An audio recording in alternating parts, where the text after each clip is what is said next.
G'day! Today we're going to be testing out the hardware store Matchlock. I had hoped to have a actual suit of late 16th century, early 17th century armor to be firing at, just a simple breastplate that a musketeer would be holding, or not holding, wearing, just simple munitions grade armor, so that I would have something of the time period that this might be penetrating. Sadly, I was not able to afford a budget for that in time. That'll be a future video, hopefully. I was able to get some actual patches for firing. That's actual cloth instead of the regular blue shop towel I've been using. I cut up a cotton shirt into my simple squares, and I'm using those to fire with. Right here I have my access plug for the powder. I have a nail in there as basically a breech cover because I didn't yet have time to attach a pan. I finally figured out how to do that, so I'll be doing that in future. We'll do a short to update what that's going to look like to keep the powder from going off when I'm priming the match cord. This part is a little sketchy. Gonna put on my safety glasses. And the reason why it's sketchy, and it's mostly to me, I don't have the same level of experience as a lot of reenactors with this style of black powder firearm. I'm not really sure what to classify this as because it's legally not a gun.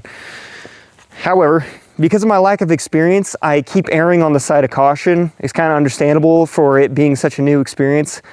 I did go through every step of making this thing as safe as can be. I even went overkill on the wall thickness. This is a 65 caliber bore with 1/4-inch walls for the weapon itself. So let's get this thing primed and ready. To prime the powder pan, it's just putting a little bit of powder in the pan, enough to where it'll set it off.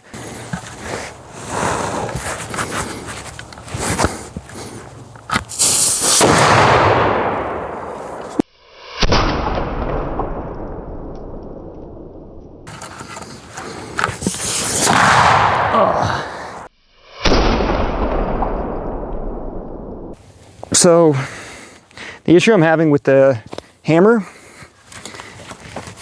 is when I pull the trigger down, this little area here is getting loose. So it's not always wanting to go down low enough. Well, now of course it's going to work. Oh. Yeah, there it is. So it works itself loose with the 2 bolts I have here. I have a square bolt and then just another bolt here. And because of that, each time I pull the trigger, it loosens itself up. There's not enough binding, I guess. So, I'm gonna have to figure out something to try to lock them in because I don't have much thread there on the bolt going through. So that ends the Matchlock firing test. And pretty interesting results. I mean, the back of the board was here. We'll actually get a close-up of the back of the board. Both of them went clean through, it looks like, and they were pretty close together.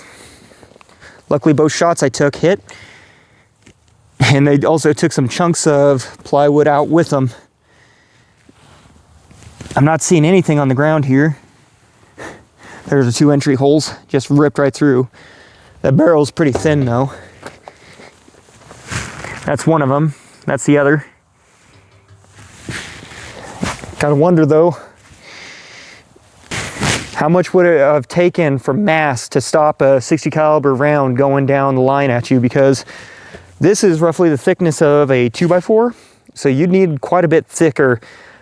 In the early pioneer days of America, block houses were essentially built out of 8x8s a lot of times. Seeing how easily that just punched right through the 1.5-inch plywood, that's kind of impressive. So knowing what I know now with this one, the next one I make is going to have a much simpler trigger mechanism. I'm not going to try to go for a mechanical trigger. It's going to be as few pieces as possible, so I'm not running into the same levels of problems where the hammer breaks. I was hoping to get a third shot and maybe even a fourth shot off with it. It's kind of fun to shoot. It's interesting. It's all a learning process. I'm going to see about actually building a new one and fixing the problems I made with this one. So that has been, what are we going to call this? We're going to call it Matchlock versus wooden door, because those bullets just punched right through like it was nothing, and I don't think the average door would have been made bulletproof during the time that matchlocks were king on the battlefield. So we're going to call it Matchlock versus wooden door. Thank you for watching. Let me know what you think down in the comments. Any other tests you want to see. This one will be on hold for a little bit for further testing until I can actually fully fix that trigger and hammer to make it fully safe. So for now, that will be the end of this little series on this one. I got plans to be building a couple more projects coming up soon, so hopefully soon I can have those down and testing for what they will be here in the near future. Thank you for watching. Take care.